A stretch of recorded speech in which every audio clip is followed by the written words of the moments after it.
እነሆ ሰበር መረጃ የእናት እንባ በመጨረሻም ታብሷል። አዶናይ ከእናቱ ጋር በይፋ ተገናኝቷል። አዶናይ በዚህ ሰዓት ቤቱ ገብቷል። በውድ ልጃቸው መታሰር ለቀናት ሲጨነቁና ሲያለቅሱ የታዩት የአዶናይ እናት በመጨረሻም ውድ ልጃቸው እቅፋቸው ውስጥ አስገብተውታል። ለቀናት የናፈቁት ውድ ልጃቸው በታላቅ ፍቅርና በታላቅ ናፍቆት ልጃቸውን ጥምጥም ብለው በማቀፍ ሞቅ ያለ አቀባበል አድርገውለታል። በድጋሚ የአዶናይ እናት እንኳን ለዚህ ደስታ አበቃችሁ።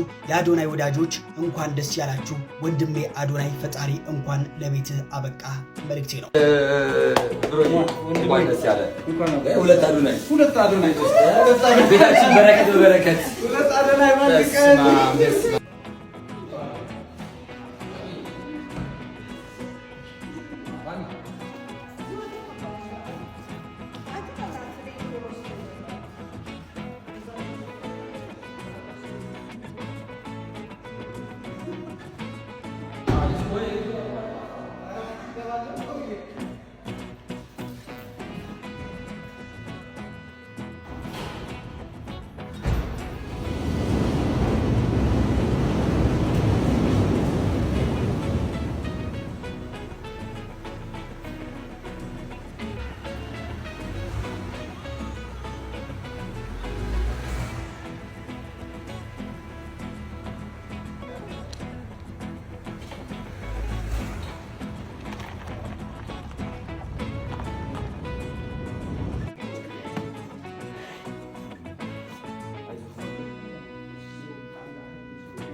ለመስጋና ስላሰባሰብከ በዚህ ሰዓት ሰበር የተባለ መረጃ ተሰምቷል። የአዶናይ አድናቂዎች፣ የአዶናይ ወዳጆች እንኳን ደስ ያላችሁ። አዶናይ በዚህ ሰዓት ከመሸ ከእስር መለቀቁም ፋስት መረጃ ዘግቧል። ባህልን ባፈነገጠ አለባበስ በሚል ለቀናት በፌዴራል ፖሊስ ቁጥጥር ስር ውሎ የነበረው ተጽዕኖ ፈጣሪው ቲክቶከር አዶናይም በዛሬው አመሻሽ እንግዲህ ከእስር ተፈቷል። አዶናይ እንኳን ደስ ያለ፣ እንኳን ፈጣሪ ለቤትህ አበቃ።